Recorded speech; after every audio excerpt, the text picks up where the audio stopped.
What's up, y'all? Welcome back to the channel. The Colorado Buffaloes versus the Oregon State Beavers. Preview time.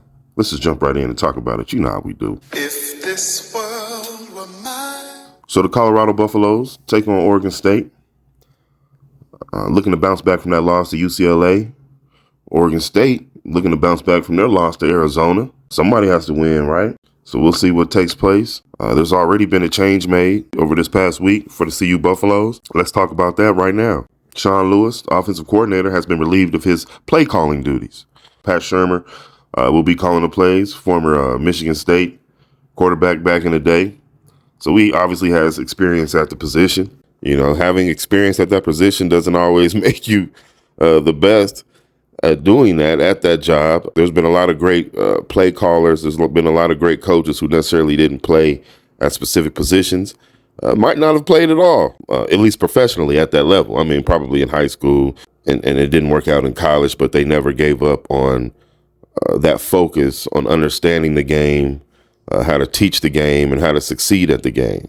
But anyway, so we'll see how the new play caller does things. You know, it's one thing to come out with a good play, a good drive. You got to keep doing what you're doing that's working.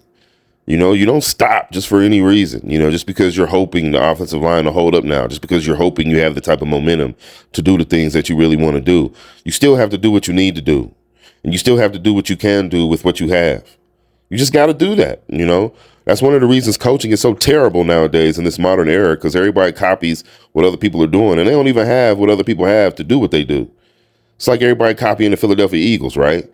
Nobody has that offensive line that Philadelphia has, but yet everybody's copying what they're doing, right? It doesn't make sense at all. You know, instead of having the creativity, instead of having the study to understand what to do with the team that you have, it's what does the book say?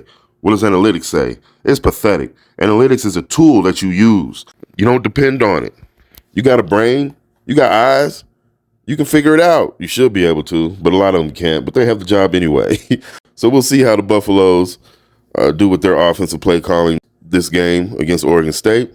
You're going to need to sustain drives against this team in order to help wear them down. When they have the ball, they run a lot of pro set style, which means a lot of formations.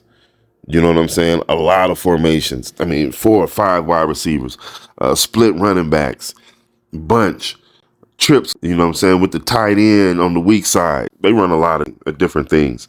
And if you stay disciplined as a defense, they'll tire themselves out running all that stuff. You just have to stay disciplined as a defense. You cannot let those fast receivers they have get behind you. You have to stay disciplined as a defense. You got to figure out how to get pressure on their quarterbacks, which they have 2 of them.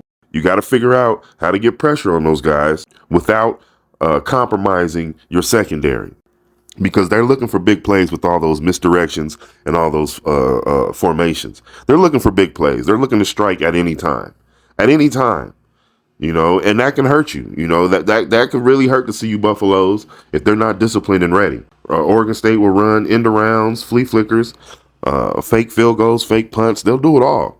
You know what I'm saying? They're not shy. You know what I'm saying? So CU's going to have to be prepared. Offensively, they're going to have to protect Shador. And also quickly, Deion had a meeting with his offensive line as well. You know, so along with that play calling change, he had a meeting with his offensive line. Now, I don't know if the offensive line coach was in there as well. He should have been, hopefully. I mean, I don't, you know what I'm saying? But he had a meeting with this offensive line. Hopefully it was about protecting the assets. Remember, I said that in my last video, guys. You don't want any of these guys to get hurt, you know, put their future in jeopardy because you're not utilizing the offensive line properly. I mean, yeah, you can say because the offensive line isn't good enough. You know, you got to figure out a way to utilize those guys that you put out there on the field. You're deciding to put them out on the field, so you better figure out a way to utilize them. You know what I'm saying? So we'll see what that looks like this Saturday also. They're going to have to get the ball to their playmakers sooner than later. They're going to have to run the ball. Preferably with their bigger running backs. Now, that means Dylan Edwards, you got to get him the ball in space, run a few screens for him. Like I said, you should be running 3, 4, 5 screens a half. And against this Oregon State defense, you're going to have to run, you know, with power because they're not good at tackling. They're not the best at tackling big players. They're not the best. You know, so Antonio should see the ball. Harrison should see the ball. Hankerson should get some reps. You know, McCaskill, he's not the biggest back, but he definitely runs with power. He runs with some power. He's not out there just trying to be shifty. He runs with a little bit of power. So we'll see. We'll see if CU is able to utilize these things, man, and turn it into a victory this Saturday against the Oregon State Beavers. Remember, I said, guys, in one of my previous videos about players versus coaches, you can have the thoroughbreds that you got, but you need to have the coaches, the trainers, the jockeys. You need to have the right people leading those thoroughbreds. And Deion seems to agree.